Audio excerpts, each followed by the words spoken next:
Whenever this has happened to stocks, it turns out 12 months later, 100% of the time, they're up. Hello, ladies and gentlemen, and welcome back to a special weekend edition of Markets Around the World. Today, we'll be talking about both the positives for the market and the negatives for the market moving forward over the next few weeks into the next few months. At the moment, everything seems to be rallying, but could that be stopping relatively soon? Well, we know that we're in what we call a seasonal period.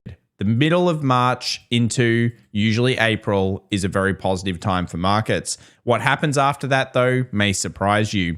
On top of all of these things, these readings that we're starting to get out of the technology sector are very, very positive, but they do sometimes involve some kangaroo-style markets. So once we've had a reading like this, sometimes there's a bit of a sell-off to occur. Stay tuned.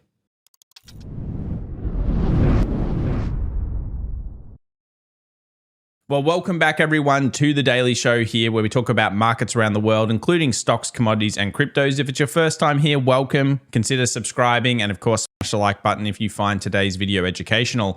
Well, we've ended the month and we know what that means. It's time for us to assess what's done well and what's done poorly over the period. I don't think it's any surprise to anyone that some of the stocks that have done very poorly are bank stocks. In fact, they pretty much make up most of the list. However, for S&P 500 stocks that have done well, I posted this over on Twitter as well, it may surprise you that Intel is number one.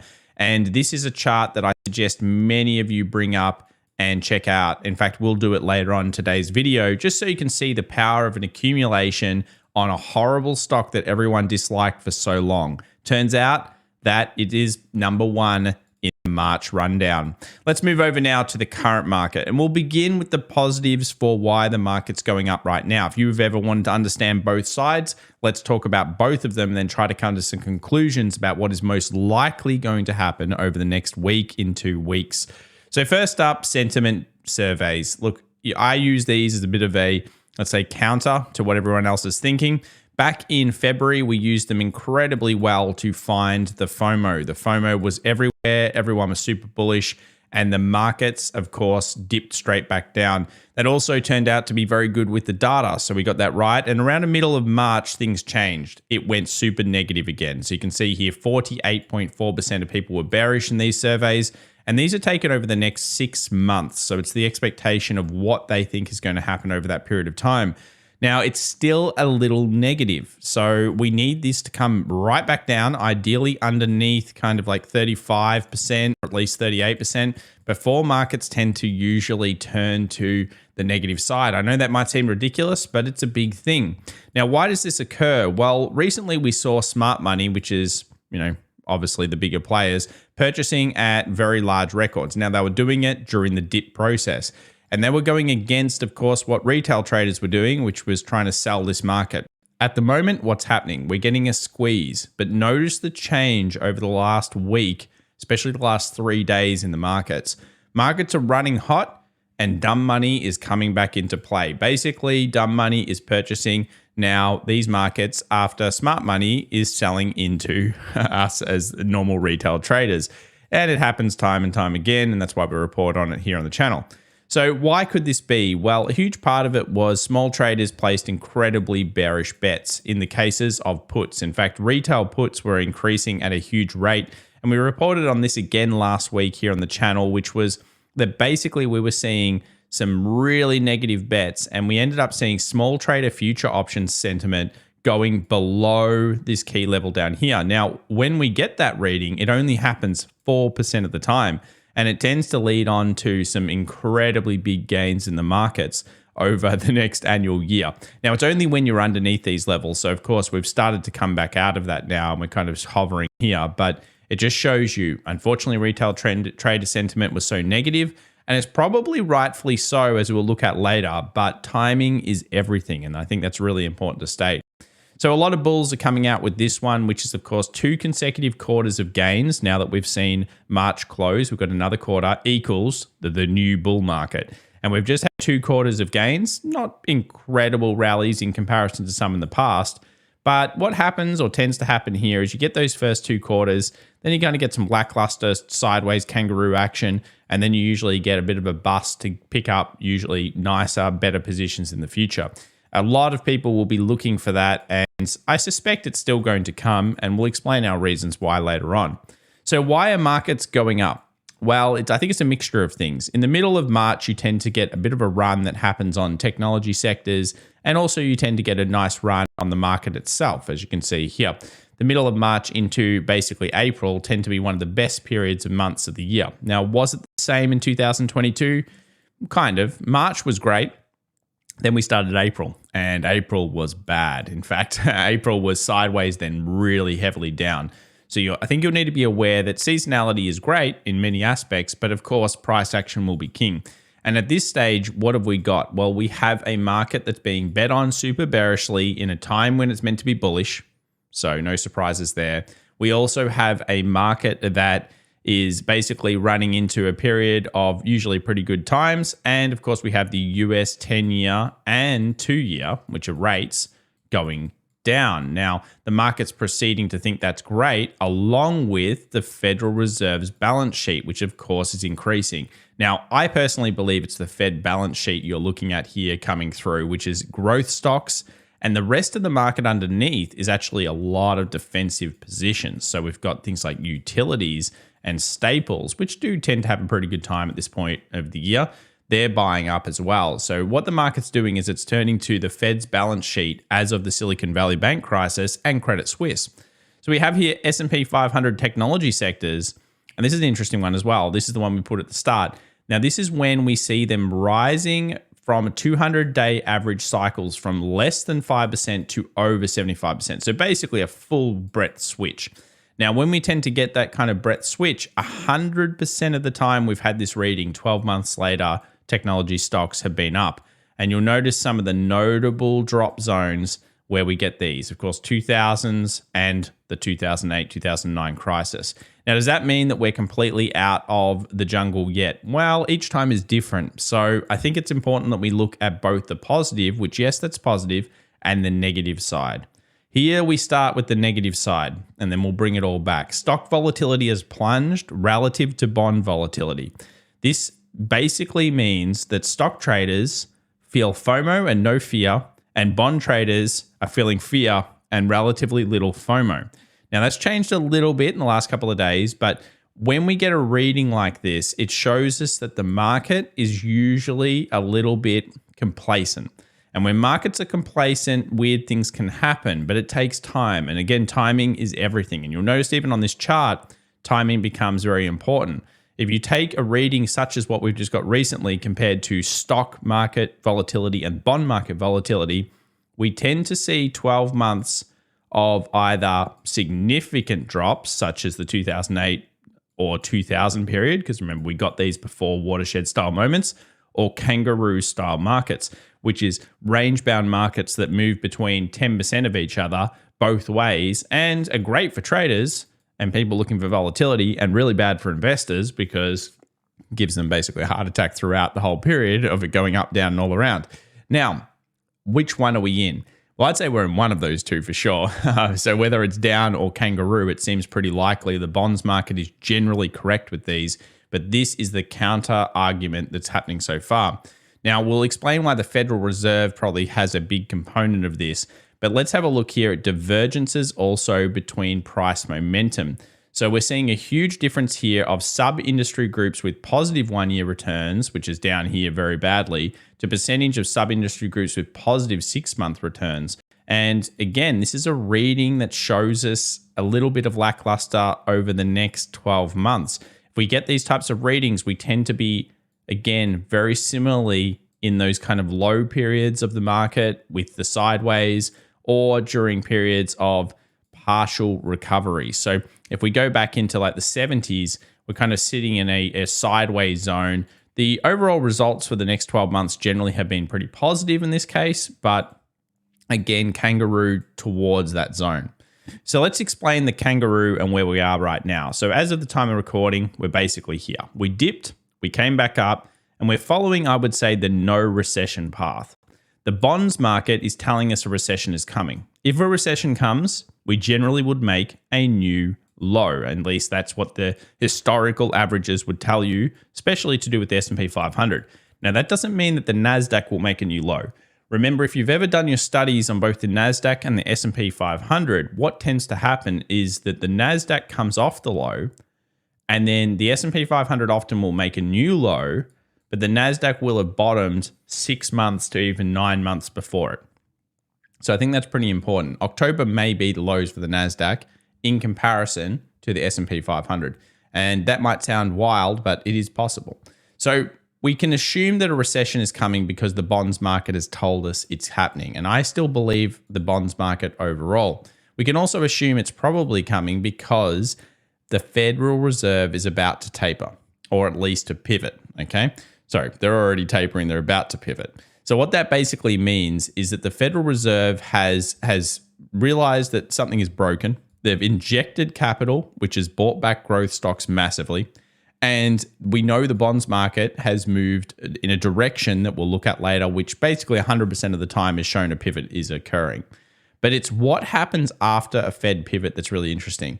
Fed's pivoting, and then often we get either kangaroo-style markets or we actually get an increase in market like a sugar rush. And we've had the sugar rush in a lot of the readings. In fact, over half of the readings have increased the market initially. So we've had these big sugar rushes, everything looks great, and then all of a sudden reality hits. And this is because whenever the Fed has ever pushed interest rates like they've done recently, they've broken something in the market. Now, that may not actually be Silicon Valley Bank and Credit Suisse and all these other banks. It could be something else as well. And most likely what it is going to be is a slowdown across the economy. And I can tell you the reports that are coming in right now is a credit crunch, a very likely credit crunch. Now, whenever the Fed has pivoted, we've seen markets go up. Well, we've got that going right now. And we've then had a pretty poor period of time. Now, I'm not suggesting it's 50%, but at least these are the stats. And we're actually following the path that is generally found. And why could that be? Well, I reported on this again last week. So if you're interested, follow along on this type of stuff, definitely subscribe. But basically what had happened is the Federal Reserve's rate hikes lag in the economy. And we all know this. It takes time for these types of things to come through. And they're often overdo things or underdo things. Remember how inflation was transitory? Well, we all know how that happened. So we were moving for lagging Fed hike impacts. But there's some studies that have gone out there at the moment that shows us that when we have now had the Credit Suisse, Silicon Valley Bank, and other regional bank nightmare kind of that's gone through recently, this is now going to lead to tighter credit conditions. And when you stack those with lagging Fed hike impacts, it ends up bringing a faster decline in US GDP, which could equal, obviously, recession. Now, you're never going to see any political party or anybody else talking about recessions. They're not going to say it. So the Fed's not going to say, oh, we think a recession's coming. But the market certainly is starting to think so, and I believe it is that. It is estimated that the Silicon Valley Bank crisis period has basically increased rates effectively around 1.5% in the economy due to credit crunching, which will occur, which just basically means that lending is going to decline across the board to private entities and businesses. Again, I can report that that seems to be the general consensus out there, with valuations in the private sector steeply declining over the last couple of weeks. We also know that forward EPS growth will be a big one. I'm not sure whether Q1 is actually going to show much negativity though. Remember, on April 14th, we've got JP Morgan, Wells Fargo, all these other people coming out. But I think Q2 might be the big one. Let me know in your comments down below which one you think is going to be kind of the potential straw that breaks the camel's back in terms of earnings. Remember, a lot of businesses are firing people right now or cutting the fat. So what that's going to do is it's going to show up as really positive outlooks from the fact that they're reducing costs, and the markets will love that type of thing. We also don't have ERP up at the moment. I keep reporting this. I'm just going to keep letting you guys know because I think it is important. And why do we know that businesses are firing people? Well, here's a great website if you're interested, layoffs.fyi. And what it shows you is it shows you employees laid off and companies with layoffs. And you might notice something a little bit worrying, which is Q1 of 2023 has easily the most on it. And I expect that to continue through to Q2 and probably Q3 of this year, where we'll basically just see net firings across the board. And this is going to mean that unemployment should be on the rise. Now, if we see unemployment on the rise, whether it's this reading or the next reading or the reading after that, then that usually means you're around 3 to 6 months away from a recession basically getting called. That is consistent with where we're at in terms of 12 months plus now of bond inversion and so many other things. So it's something to keep in mind, and it's a great little website. I like it very much. That's only the tech sector. So remember, we've also got to track some of the others out there, such as the retail sector and others. So what are the best performing sectors of the last month? Well, I don't think it'll be any surprise to see technology 10.61 and communications 8.83. Phenomenal. Well done if you've been in them. Congratulations, especially the last kind of 2 weeks. It's been really great. Notice when it turned, really just before March 15th, which was on that date. I've also been talking a lot about utilities and staples. They've been holding up okay. You can see the second best kind of performing sectors have been both of those. Now, are they incredible? No, they're not incredible. 3%, 3.36.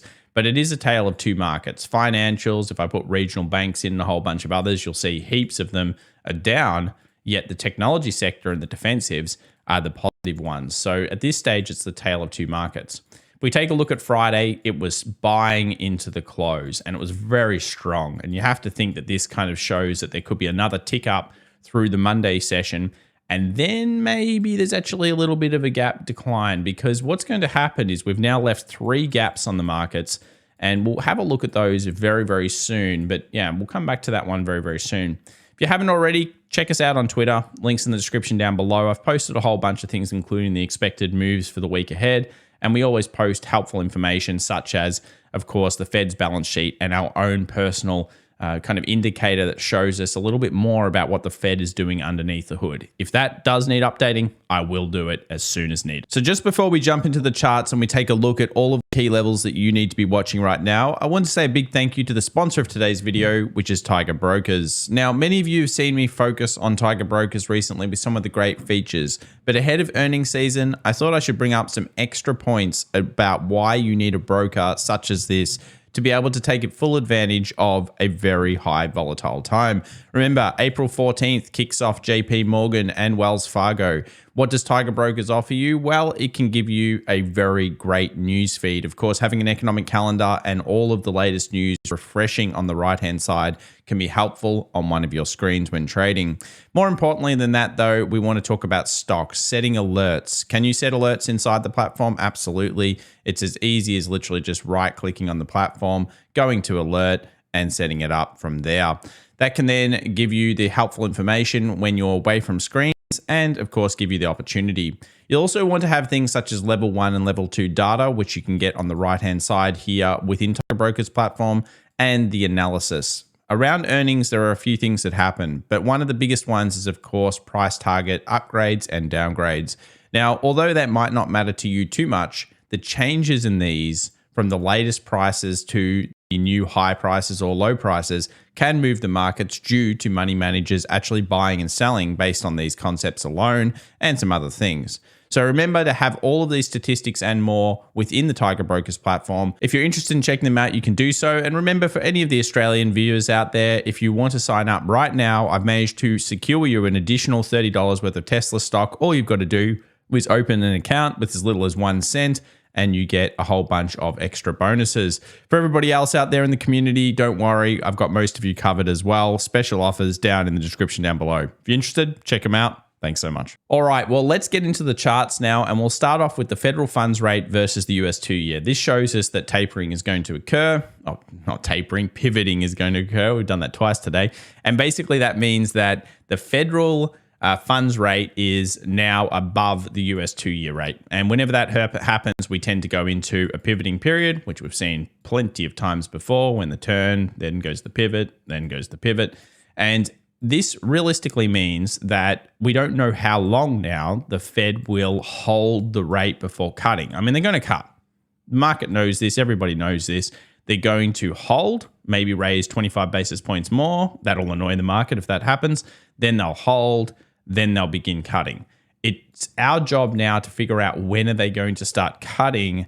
And if they don't cut early enough, the market will crack it. At least that's my suspicion, that the market is expecting the Federal Reserve to act quickly. They tend to be a bit slower on the interest rate side. We've seen that with the whole inflation is transitory type of thing, etc. And you can kind of tell here, we've got the US 2-year versus 10-year still heavily inverted. Generally speaking, things in the system don't break until this actually goes underneath 1.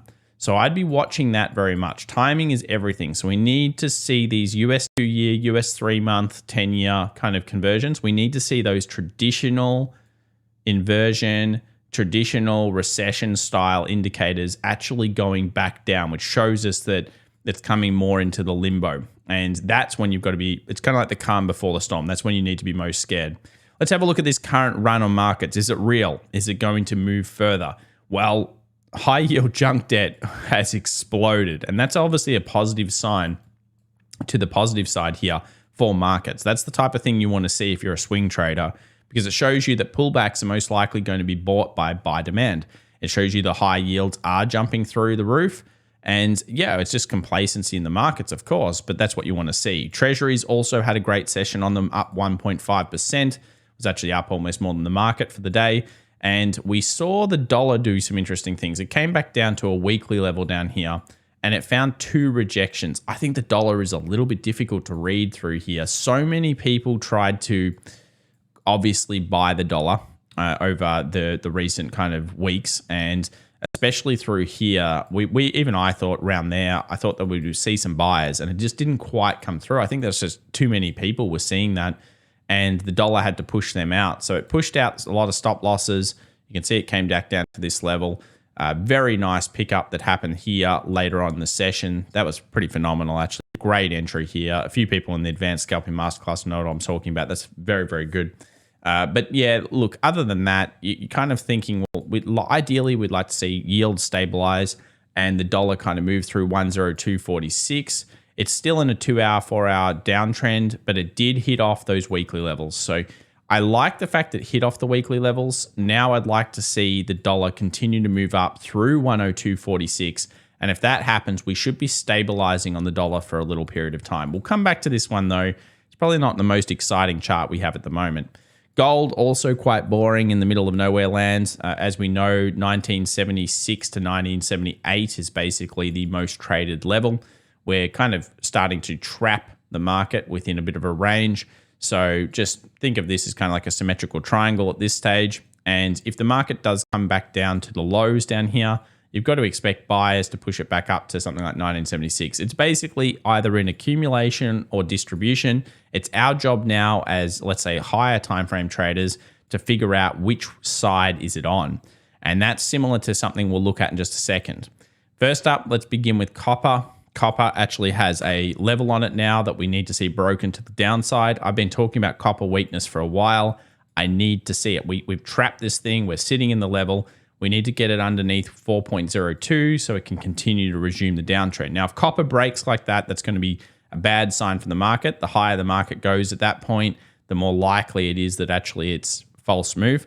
So we'll watch copper very closely. This is an economic indicator after all. So remember before we were talking about accumulation distribution. We'll look at Intel later because that's an absolute classic banger trade. But natural gas here is a critical level, and you can see that it comes and swings that low. So natural gas, we've suspected that this was the beginning of goodness. It's then crushed people, which is pretty traditional once you're trying to stop a freight train down. And it's done some interesting stuff, especially considering it's broken through those downward trend lines that actually, even if you drew any of these, really, it's broken through. So you'd have to think natural gas is starting to look a little bit more attractive at these prices. So natural gas low, broke through lows, very nice, found buyers, that's good. And it looks more attractive here than it did. Now, remember, it's the Widowmaker. It can move, you have to be expecting it to move 30% plus in a day. There's all sorts of dangers on this, but this is the type of thing that begins potential bottoms, and it certainly looks a lot better than it did only a few days ago. Now, US oil, that's moving on up, and it continues to move on up. There was no weakness through 72.50. We're now moving towards something around this 76.60 to 77. If we just basically splice that, then we're going through to 80 in my belief. Now, oil, I've been very negative on to 65. I like the 65 level. I specifically like this. I thought that was amazing. Here was certainly questionable, and you can see that with that one red market. But yeah, it looks like oil's got a little bit more to go in it. Either 76.60 or 80, I expect some reaction at one of those 2 points. Let's move over to stocks now. And we'll start off with Tesla. So what a massive day. I mean, 6.24%. Bulls will be happy. I'm sure bears will be upset with me. Mostly because, I've obviously rabbited on about this level down here for a while. And I preface this and I changed a little bit to say, look, I still expect this in the future, okay? But timing is everything. And to try it, once we saw the reaction here, we needed that to short. I just couldn't do it. So is this a flag? This is what a lot of people are going to ask. Is that a flag towards, a really nice rally here for Tesla moving forward? Well, we know that I think we're getting delivery quarter results. We're actually at pretty high criticals across a lot of stocks with a lot of gaps, okay? So this is a great breakout, and it probably shows you that if we do get dips on Tesla, there's buyers committed underneath. And I think that's the important thing. That's a strong close. And you kind of expect a little bit extra follow through one of the next sessions, then possibly a little bit of like that kind of action. And I think that's probably the most likely course. And we'll look at the NASDAQ in a second to kind of bring it together. Let's go to Apple, another incredibly good breakout, another bunch of gaps left behind. I mean, it's a gap fest. I mean, there's so many gaps left by stocks across most of them, but these are very notable breaks. I mean, look at this, 164.90. It's a strong looking market, although it's probably going to get knocked off eventually.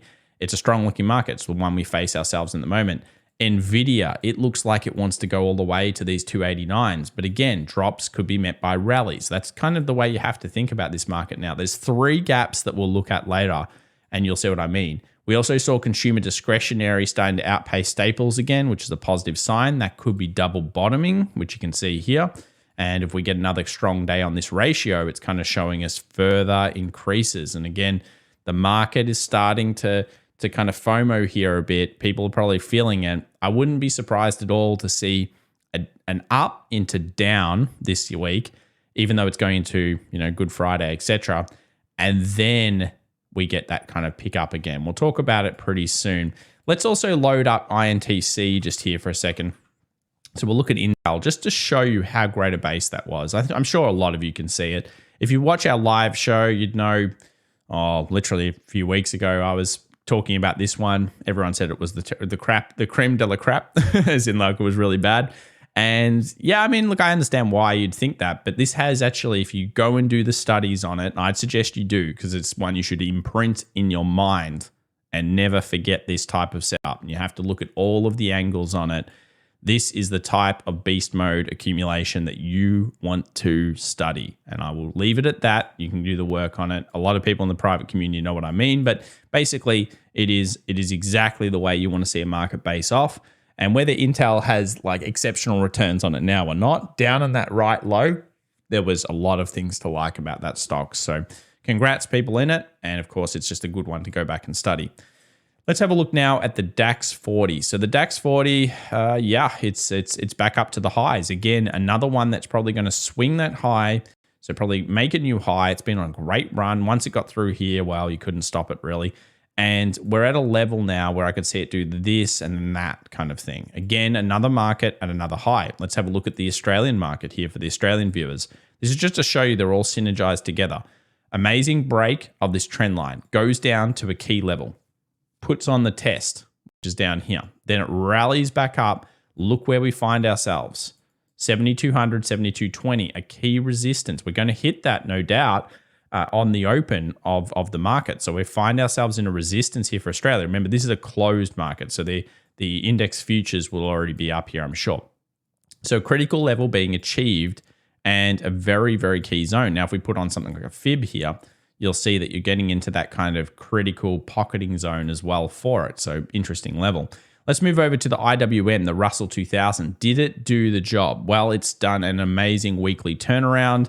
It's broken through the long leg doji to the bullish side. So you'd have to think that this is looking more bullish than bearish. I mean, look at these bear signals. Look at this big bull candle. I mean, that big bull candle is showing the indecision that was here possibly is gone.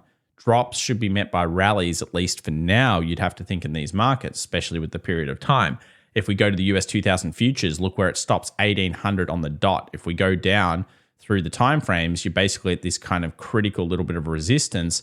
And of course, you do still have this back trend line here that's coming through as well. So, and you've also got for this one, I guess, probably something that shows you on the top. So yeah, you've kind of got this thing trapped. It should be close to showing a little turn on the US 2000. We move over to the Qs. Look at the monthly close. Absolutely obliterated what looked like a super negative candle, shooting stars. That's why you don't rely on just one candle pattern alone. You've got to bring a lot in. Here are the expected weekly options highs and lows for this week. And what we'll use is we'll use the futures just to show you. So the futures broke out, and once they broke out, they rallied, and look where we find ourselves. Critical zone. Little gap in here that could be filled, I think. And we've got a critical high coming up. So everyone's FOMO, 3 amazing days in terms of bull. But each one of these, a lot of it was futures action. So let's look at the SPY to bring it all back together. So here's the SPY, again, the options highs and lows, critical level coming up, I believe is up here. And you'll notice that we have big gap, no fill. Gap, no exact fill. Gap, no fill off that gap either. So basically we have 3 gaps left behind on the markets, and we have a lot of zones coming up. So let's go over to this chart. We'll talk about the failures, we'll talk about the wins here, and we'll go through our concepts. So the US 500, the S&P, is very strong. I mean, there's better volume through it in general, big trade near the end, and it looks like it wants to push. But this is structure, and we can't ignore that as being supply before. The market coming in with the FOMO, and people are going to feel it. I'm sure a lot of you are feeling it if you feel like you missed out on a rally. By the way, if you're a trader, who cares if you missed a rally or a dump? All you care about is the next trade and the ratios. Yeah, if you're a trade investor, well, then you can feel the FOMO both ways, okay? But investors and trade investors, you feel FOMO and fear. Traders should never feel either of those things. You're just looking for opportunity. I think that's just an important factor here. So let's move over to what I'm liking. I think that is a stacked zone between 41 kind of 35 and 41.50. I believe there is the bear power, okay? So last week we had a couple of levels, and I'll put them in. So let's just quickly talk about that. So I kind of drew this thing here, which goes through that high. So I had something like this. And then I obviously had, a top end kind of channeling range, and we intersected around 40.80, which 40.80, 40.90 was also a gap fill. And I've removed that from the chart because it's now done. It just completely butter sliced it. I also thought that maybe around 40.50 we might see some weakness. So let's actually have a look at the small time frames just so we can remain accountable for what we've thought about. So did we see weakness there? Well, for the start of the session, absolutely. It fell straight off from there. Then it rallied, and if you were day trading that, well, it fell off. So you probably should have had break evens. Whenever you're trying to go against a trend, it's going to be very, very tough. But what we've left behind is a series of huge amounts of unfilled gaps, which is 3 now. I wouldn't be surprised at all to see the markets coming out bullish. And if they did come out bullish again, and then we kind of rally up and we left another gap, that's unusual. To leave 4 gaps is actually quite unusual. So when you're going into a critical zone, you've left 4 gaps behind, it really opens up that ability for the markets to then kind of sell off. And of course, at this stage, you'd have to think dumps to be bought by rallies. Now, some other people are drawing this as a mega head and shoulders, and I've seen it quite a lot. So they're going left shoulder, head, right shoulder, even into here, and then dump. Now, if that happens, yeah, that'd be pretty incredible if it did happen, but I'm not sure if that's going to happen just yet. Timing will be everything, but this is certainly the critical zone. So I really like that kind of 41.30 to 41.50 zone. I'm super looking for a reaction in here. I'd like to see something in this structure that sent us down before, filling it again, and I'd like to actually see a bit more rally into that, especially, and I would celebrate another gap up because it would hit target zones. And if we hit target zones, then we would also know that we've got a lot left behind. So that could give people that are feeling FOMO possibly their opportunity if they wish to get back into it. So it's pretty vertical. The markets are certainly rallying up heavy. Now what we can do is we can probably draw a fib from the whole low all the way to maybe where we think it might go. So let's say it goes up here.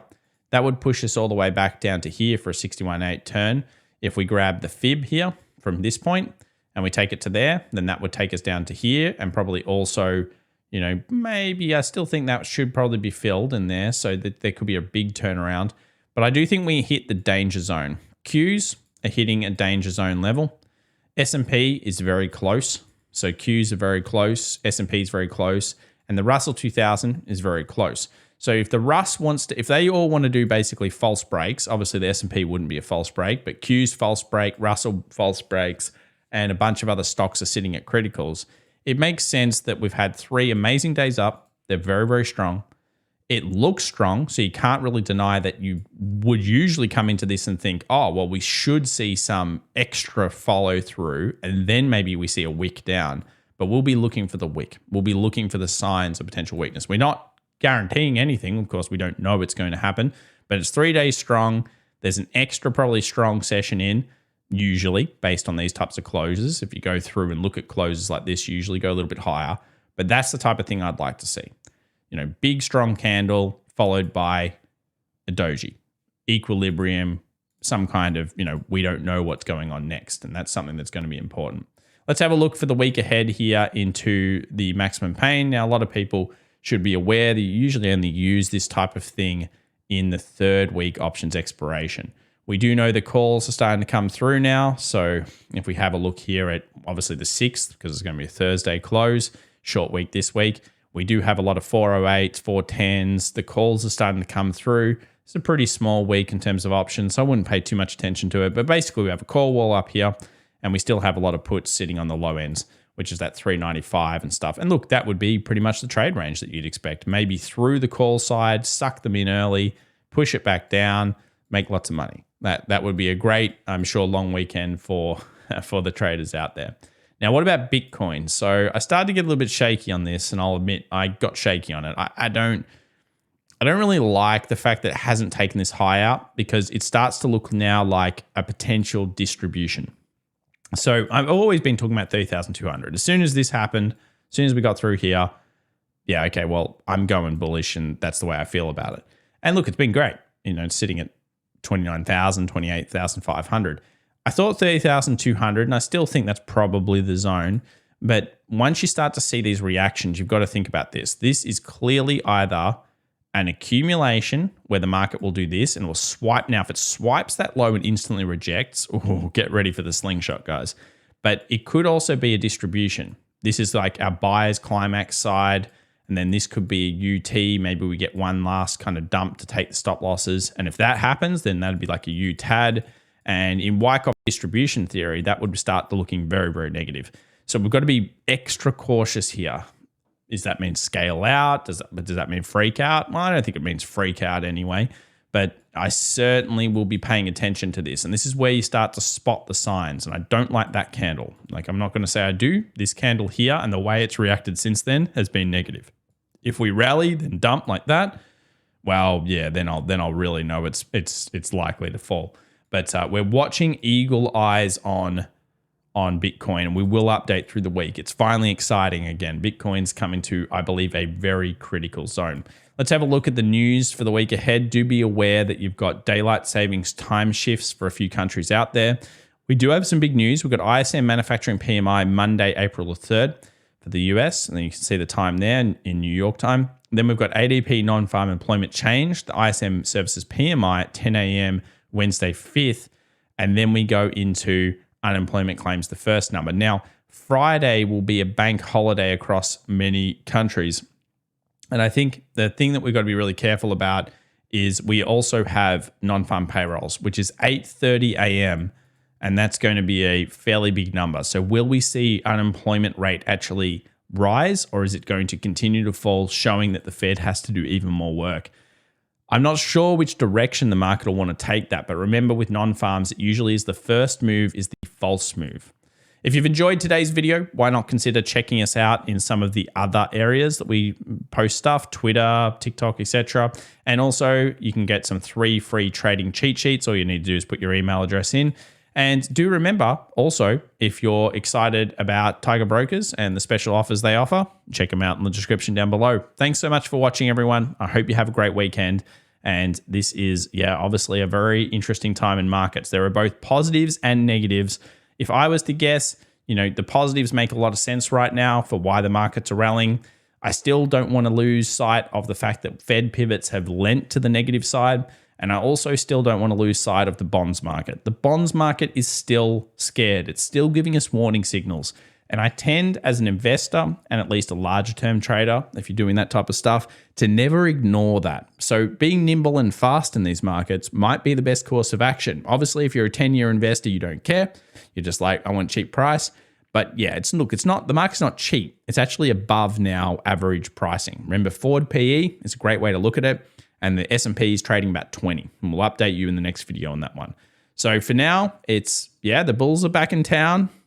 It looks like dumps will be met by buy demand. However, in the future, you've got to consider that when the Fed has pivoted officially and they actually start to cut rates, they're not doing it out of the goodness of their heart. They're doing it because something is broken.